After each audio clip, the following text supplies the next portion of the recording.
1987 पटना के रेलवे कर्मचारियों को एक अजीब खबर मिली। एक एक्सप्रेस ट्रेन हर संडे को 1 घंटा लेट चला करती थी।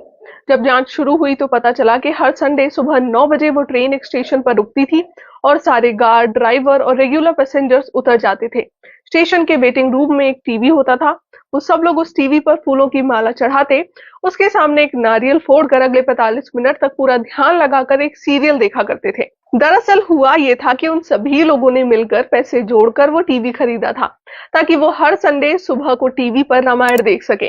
ये जादू है भारत के सबसे मशहूर टीवी सीरियल का, यानी कि रामानंद सागर की रामायण का। वो कथा जिसने सारे देश को एक अटूट बंधन में बांध दिया था, जिसको इतना पावन माना जाता है कि लोगों के लिए उनका टीवी उनका मंदिर बन गया था। लेकिन बहुत कम लोग जानते हैं कि सीरियल से जुड़ी कहानियां भी उतनी ही जादुई हैं जितना हमारे प्रभु श्री राम। मैं सिनेमा छोड़ रहा हूँ। आज से मैं हमारे महान ग्रंथों की कहानियों को टीवी के लिए बनाऊंगा। 1976 में स्विट्जरलैंड के एक कैफे में बैठकर रामानंद सागर ने अचानक से एक घोषणा की। अपने जीवन में 20 से भी ज्यादा मूवीज, कई ब्लॉकबस्टर्स, धर्मेंद्र, राज कपूर, हेमा मालिनी जैसे बड़े बड़े नामों के साथ काम करके इतनी शोहरत हासिल करने के बाद अचानक वो सिनेमा को छोड़ कैसे सकते थे। पूरी इंडस्ट्री में उनका मजाक बनने लगा। कोई भरोसा ही नहीं करता था कि भारत की जनता ऐसी पुरानी कहानियों को सुनने के लिए तैयार है। पैसों से लेकर पॉलिटिक्स तक हर तरफ रामानंद सागर को दिक्कतें झेलनी पड़ी, लेकिन उनका मानना था कि रामायण की कहानी बनाना उनके जीवन का एकमात्र लक्ष्य है। पॉलिटिशियंस को ये डर था कि ये शो भारत की राजनीतिक व्यवस्था को बिगाड़ सकता है। एक हिंदू सीरियल को डीडी नेशनल जैसे पब्लिक ब्रॉडकास्टर पर दिखाना भारत में भेदभाव की भावना को बढ़ावा देगा। इस सब की वजह से रामानंद सागर को लगातार डिले और रिजेक्शन मिल रहे थे। वो महीनों तक मिनिस्टर्स के ऑफिस के चक्कर लगाते रहे। उनके शूट किए हुए 4 एपिसोड्स को घटाकर 1 कर दिया गया। उनसे ये तक कहा गया कि उन्हें डायलॉग लिखने नहीं आते। लेकिन फिर एक चमत्कार हुआ। कहते हैं कि MIB सेक्रेटरी SS गिल ने एक एपिसोड की CD को चुपके से अपने घर ले जाकर अपनी माँ को दिखाया। गिल की माँ, जो बहुत बड़ी राम भक्त थी, उस एपिसोड को देखकर मानो जैसे मंत्रमुग्ध हो गई। उनके लिए वो सीरियल देखना ऐसा था जैसे उन्होंने श्री राम जी के दर्शन कर लिए हों। लेकिन जब उन्हें पता चला कि ये शो कभी बन नहीं पाएगा तो उन्होंने अपने घर पर भूख हड़ताल कर दी। उन्होंने अपने बेटे से कहा कि जब तक रामायण बनने की परमिशन नहीं मिलती वो एक दाना भी नहीं खाएंगी। और आखिरकार एक माँ की जिद के कारण रामायण को टेलीकास्ट करने का अप्रूवल दे दिया गया। लेकिन जैसे ही ये खबर पार्लियामेंट में पहुंची, सबने कोशिश की कि रामानंद सागर से अप्रूवल लेटर वापस ले लिया जाए, लेकिन तीर अब कमान से छूट चुका था। लेटर मिलते ही रामानंद सागर दिल्ली से जा चुके थे। अब उन्हें कोई रोक नहीं सकता था। श्री राम के जीवन की गाथा हर घर में पहुंचने वाली थी। पूरे देश में एक ऐसा पावन वातावरण बनने वाला था जो कोई सोच ही नहीं सकता था। 25 जनवरी 1987 भारत के 40वें रिपब्लिक डे से एक दिन पहले रामायण का पहला एपिसोड टीवी पर एयर हुआ। इसके बाद देश में एक ऐसी लहर दौड़ पड़ी कि हर कोई एकजुट हो गया। हर संडे की सुबह पूरे भारत में सन्नाटा छा जाता। सारे रास्ते, गली मोहल्ले खाली हो जाते। ना कोई किसी के घर जाता, ना कोई फोन उठाता। ट्रेनें रुक जाती, पार्लियामेंट रुक जाता। हर कोई बस रामायण देखना चाहता था। गली नुक्कड़ पर टीवी देखने वाले लोग चप्पल उतार कर रामायण देखा करते थे। कई कहानियां ऐसी भी देखने को मिल जाती हैं जहां लोगों ने अपनी शादी तक पोस्टपोन कर दी। कहा जाता है डॉक्टर्स पेशेंट्स का इलाज नहीं करते थे। यहाँ तक कि कई लोगों ने अपने प्रियजनों के अंतिम संस्कार को भी डिले कर दिया था। लेकिन पटना से एक अजीब घटना सुनाई दी। कहते हैं कि पटना के मेंटल असाइलम में वेरेंडा हुआ करता था जहां सारे पेशेंट्स खाना खाते थे। वेरेंडा के आसपास कई सारे बंदर हुआ करते थे और हर रोज खाना खाने को लेकर पेशेंट्स और बंदरों में लड़ाई होने लगती थी। एक दिन एक डॉक्टर ने सोचा कि इन पेशेंट्स को रामायण दिखाते हैं। शायद हनुमान और वानर सेना की कहानी सुनकर इन पेशेंट्स पर कुछ असर पड़े और ये तरकीब काम कर गई। कहा जाता है कि हर संडे को पेशेंट्स और बंदर मिलकर रामायण देखा करते थे। जब भी रामायण शुरू होती हर कोई गाना सुनकर भागा चला आता था। लेकिन एक दिन एक घटना हो गई। सुबह जैसे ही रामायण शुरू हुई सारे पेशेंट्स के साथ बंदर भी भागे चले गए।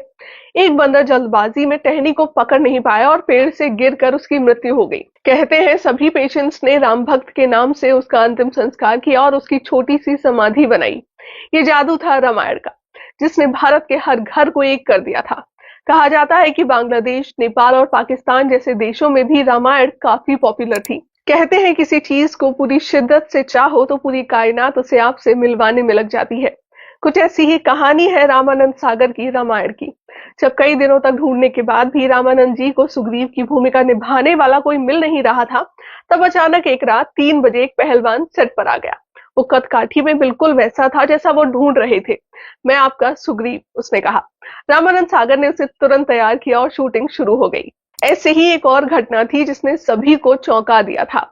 श्री राम जी के बचपन में काकभुशुंडी नाम के कौवे की कथा है, लेकिन ये सीन सीरियल के लिए शूट कर पाना बहुत मुश्किल था। किसी भी कौवे को कंट्रोल कर पाना नामुमकिन है।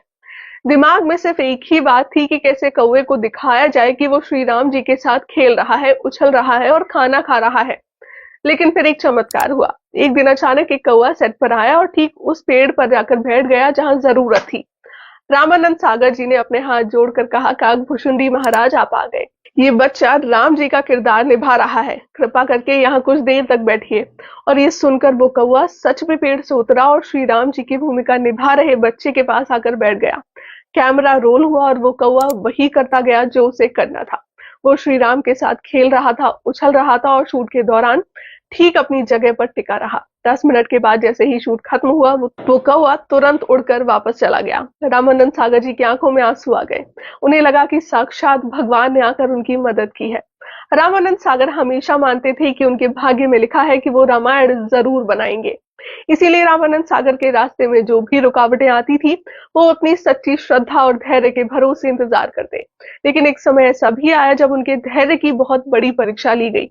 इस कहानी को समझने के लिए हमें रामायण का अंत समझना होगा। माना जाता है कि दुनिया भर में रामायण के करीब 300 अलग अलग वर्जन हैं, लेकिन वाल्मीकि रामायण को खास मान्यता दी जाती है। वाल्मीकि रामायण के उत्तरकांड में श्री राम जब अयोध्या लौट आते हैं और उनका राज्याभिषेक किया जाता है, उसके बाद की कथा है। लेकिन इस कथा को लेकर एक गहरा विवाद छिड़ा हुआ है। कई लोग उत्तरकांड को सही नहीं मानते। उनका मानना है कि उत्तरकांड को ऋषि वाल्मीकि ने नहीं लिखा और उसके बाद में जोड़ा गया है। रामानंद सागर का भी यही मानना था। उनका मानना था कि जो श्री राम की वो पूजा करते हैं, वो किसी की भी बात मानकर अपनी पत्नी को गलत नहीं ठहरा सकते। इसीलिए उन्होंने अपने रामायण को श्री राम जी के राज्याभिषेक पर ही खत्म करने का फैसला किया। लेकिन जनता को यह फैसला मंजूर नहीं था। भारत के वाल्मीकि समाज ने इस बात की गहरी निंदा की कि लव कुश वाला एपिसोड क्यों नहीं बनाया गया। धीरे धीरे लोगों का आक्रोश बढ़ने लगा।